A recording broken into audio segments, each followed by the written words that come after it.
ಇದು ಕುಮಾರಸ್ವಾಮಿಯವರು ನಮ್ಮ ಹಿರಿಯ ಮಗ ಬಾಲಕೃಷ್ಣಗೌಡರು ಅವ್ರ ಮಗ ರೇವಣ್ಣ, ನಿಖಿಲ್ ಕುಮಾರಸ್ವಾಮಿ ಎಲ್ಲ ಸೇರಿ, ರಮೇಶು ಪ್ರತಿಯೊಬ್ಬರು ಸೇರಿ ನಮ್ಮ ಹೆಣ್ಣುಮಕ್ಕಳು, ನಮ್ಮ ಹಳೆಯಂದಿರು, ನನಗಿಬ್ಬರು ಹೆಣ್ಣುಮಕ್ಕಳು, ಇಬ್ಬರು ಹಳೆಯಂದಿರು ಎಲ್ಲ ಸೇರಿ ಈ ಜಾಗದಲ್ಲೇ ಮಾಡಬೇಕು ಅಂತ ಒಂದು ತೀರ್ಮಾನಕ್ಕೆ ನಾನು ಚುನಾವಣೆ ನಿಲ್ಲಬೇಕಾದ್ರೆ ಕಾಂಗ್ರೆಸ್ ಗೊಂದಲ ಆಗಿ ನನಗೆ ರಂಗನಾಥ್ನ ಒಂದು ಆಶೀರ್ವಾದ. ಅದು ನಮ್ಮ ತಂದೆ ನನ್ನನ್ನು ಯಾವಾಗಲೂ ಈಶ್ವರ ಮತ್ತು ಆಂಜನೇಯನ ಮೂರು ದೇವಸ್ಥಾನದಲ್ಲಿ ಇಲ್ಲಿ ಬೆಟ್ಟದ ರಂಗನಾಥ್ ಯಾವಾಗಲೂ ನಾನು ಎರಡನೇ ಹೆಂಡತಿ ಮೊದಲನೇ ಹೆಂಡತಿ 3 ಜನ ಗಂಡು ಮಕ್ಕಳು ತೀರೋದ್ರು. ನಾನು ಎರಡನೇ ಹೆಂಡತಿಗೆ ಮೊದಲನೇ ಮಗ. ನಮ್ಮ ತಂದೆ ವಿದ್ಯಾವಂತರಲ್ಲದೆ ಇದ್ದರು, ಶಿವಭಕ್ತರು. ಸೋಮವಾರ ಈಶ್ವರನ ಪೂಜೆ, ಶನಿವಾರ ಆಂಜನೇಯನ ಪೂಜೆ. ಬೆಟ್ಟದ ರಂಗನಾಥನಿಗೆ ಪ್ರತಿ ಶ್ರಾವಣ ಮಾಸದಲ್ಲಿ 4, 3, 5 ಶನಿವಾರಗಳು ಬರುತ್ತೆ. ನಕ್ಷತ್ರ ಪ್ರಕಾರ ಕೆಲವು ಸಾರಿ 5 ಶನಿವಾರಗಳು ಬರುತ್ತೆ, ಕೆಲವು ಸಾರಿ 4 ಬರುತ್ತೆ, ಕೆಲವು ಸಾರಿ 3 ಬರುತ್ತೆ. ಈ ಕಡೆಯಿಂದ ಬೆಟ್ಟ ಹತ್ತಿ ಹೋಗೋರು ನಿಮ್ಮ ತಂದೆ ನನ್ನ ಹೆಗಲ ಮೇಲೆ ಕೂರಿಸ್ಕೊಂಡು.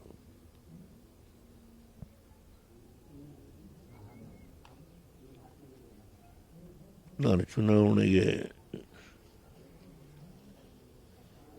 ಏನು ನಿಲ್ಲುವ ಸಂದರ್ಭದಲ್ಲಿ ಆ ಮಹಾನುಭಾವನ ಒಂದು ಅನುಗ್ರಹ ಆಯಿತು.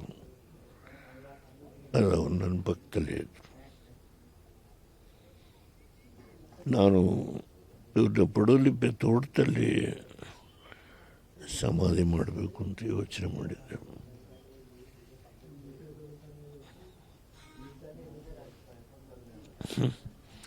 ನಮ್ಮ ಮಕ್ಕಳ ಜೊತೆ ಯಾವಾಗಲೂ ಮಾತಾಡಿವೆ, ನಮ್ಮ ಹಳೆಯವೆಲ್ಲ. ನಾನು ಪ್ರತಿಯೊಬ್ಬ ಮನುಷ್ಯರು ಹುಡ್ದನ್ನು ಸಾಯಲೇಬೇಕು. ನನ್ನ ಮನಸ್ಸಲ್ಲಿರೋದು ನಾನು ಅಂತ್ಯ ಆದಮೇಲೆ ನನ್ನ ಚಿತೆಗೆ ನಾನು ಏರಿಸಿ ಈ ಬಾಡಿನ ಅಸ್ಥಿನ ಹೊಳೆಗಳಿಗೆ ಬಿಟ್ಬಿಡಿ ಅಂತ ನಾನು ಯಾವಾಗಲೂ ನಮ್ಮ ಮಾಡಿದ್ರು ಮಕ್ಕಳ ಜೊತೆ ಮಾತಾಡಿವೆ. ಆದರೆ ಏನು ಈ ಘಟನೆ ಆಗಿದೆ,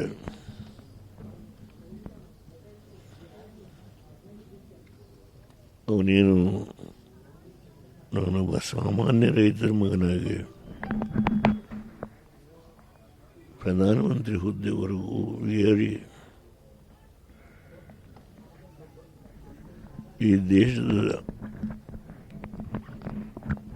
ಆಡಳಿತವನ್ನು ನಡೆಸ್ತಕ್ಕಂಥ ಕಾಲದಲ್ಲಿ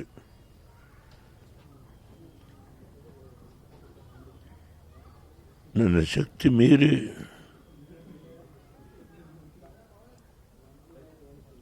ಕೆಲಸ ಮಾಡ್ತಕ್ಕಂಥದ್ದು, ಆ ಯಶಸ್ಸನ್ನು ಗಳಿಸ್ಬೇಕಾಗಿದ್ದರೆ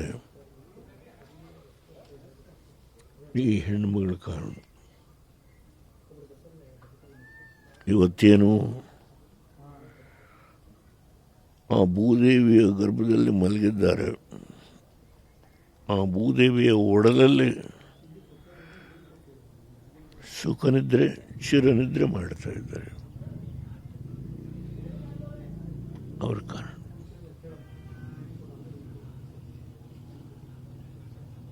ನಾನು ದುಃಖ ಮಾಡಲ್ಲ.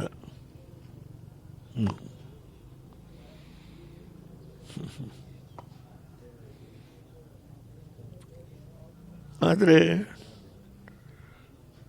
ಸ್ವಾಭಾವಿಕ ಮನುಷ್ಯನಲ್ಲಿ ಈ ಮರವು ಅನ್ನೋದು ಬರೋದಕ್ಕೆ ಸ್ವಲ್ಪ ಟೈಮ್ ತಗೊಳುತ್ತೆ. ಅದು ದಿನ ಕಳೆದಾಗೆ ಆ ಮರವು ಬರುತ್ತೆ. ಬರೋದಕ್ಕೆ ಮುಂಚೆ ನಾನೇ ಹೋಗ್ತೀನಿ, ಗೊತ್ತಿಲ್ಲ ನನಗೆ. ಅದರಿಂದ ನಾವು ಕಷ್ಟ ಸುಖ ಹಂಚ್ಕೊಂಡು ಬಾಳಿದ್ವಿ. ಅವ್ರ ನೋವಲ್ಲಿ ನಾನಿದ್ದೆ, ನನ್ನ ನೋವಲ್ಲಿ ಅವರಿದ್ದರು. ಅವ್ರ ಜೀವನದಲ್ಲಿ ತುಂಬ ನೋವು ಊಟ ಮಾಡಿದರು. ಆ್ಯಸಿಡ್ಡು,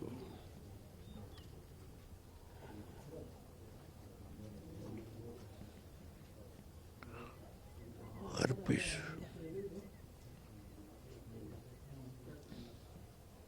ಕೋವಿದ್ದು ತುಂಬ ನೋವು ಪಟ್ಟರು. ಆದರೆ ಅದೆಲ್ಲವನ್ನೂ ತಡ್ಕೊಳ್ಳಿಕ್ಕೆ ಅವರೇನು ಆ ಶಕ್ತಿ ಪರಮೇಶ್ವರ ಶ್ರೀಮನ್ನಾರಾಯಣ ಅವರು ಸೋಮವಾರ ಬೆಳಗ್ಗೆ 6:30 ಒಂದು ಲೋಟ ಹಾಲು ಕುಡಿದ್ರೆ ಅವರ ಪೂಜೆ ಮುಗಿತಾ ಇದ್ದು 1:30 ಗಂಟೆ. ಶಿವ ಸಹಸ್ರನಾಮ ಓದು. ಮಂಗಳವಾರ, ಬುಧವಾರ, ಶನಿವಾರ ವಿಷ್ಣು ಸಹಸ್ರನಾಮ. ಗುರುವಾರ ಗುರು ರಾಘವೇಂದ್ರ ಸ್ವಾಮಿಗಳ ಅಲ್ಲಿ ಬೆಂಗಳೂರಲ್ಲಿರೋ ಶಾಖಾ ಮಠಕ್ಕೆ ಹೋಗೋದು. ಅವರ ಅಷ್ಟೋತ್ತರ ಸಹಸ್ರನಾಮಗಳು ಓದು. ಶುಕ್ರವಾರ ದಿನ ರಾಜರಾಜೇಶ್ವರಿ ದೇವಸ್ಥಾನ. ಭಾನುವಾರ ಒಂದಿನ ಸ್ವಲ್ಪ ವಿಶ್ರಾಂತಿ ಅಷ್ಟೆ. ಇದು ನಡೆದು ಬಂದ ದಾರಿ.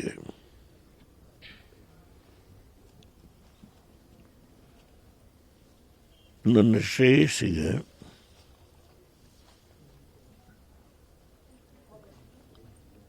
ಅವರ ಕೊಡುಗೆ ಅಪಾರ ಇದೆ.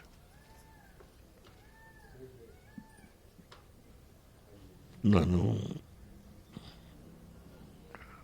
ಅದು ಮರೆಯೋದು ಸ್ವಲ್ಪ ಕಷ್ಟ.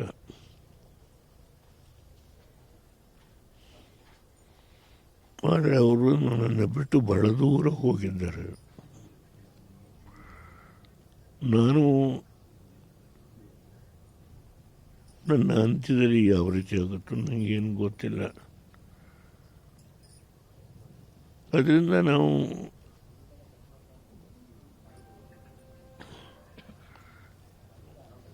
ನಮ್ಮ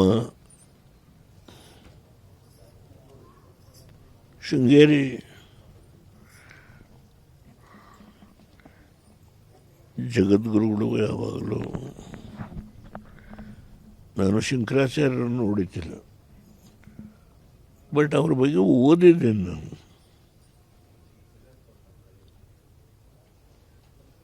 ಅವ್ರ ಜನ್ಮಸ್ಥಳಕ್ಕೂ ಹೋಗಿದ್ದೇನೆ. ನಾನು ಶೃಂಗೇರಿ ಮಠಕ್ಕೆ ಹೋದ್ದು ಈ ಗುರುಗಳು ಭಾರತೀಯ ತೀರ್ಥ ಮಹಾಸ್ವಾಮಿಗಳೇನಿದ್ದಾರೆ ಇವರು ಹಿಂದಿನ ಸ್ವಾಮಿಗಳಿದ್ದರು. ಅಲ್ಲಿಂದ ನಿಕಟವಾದ ಸಂಬಂಧ.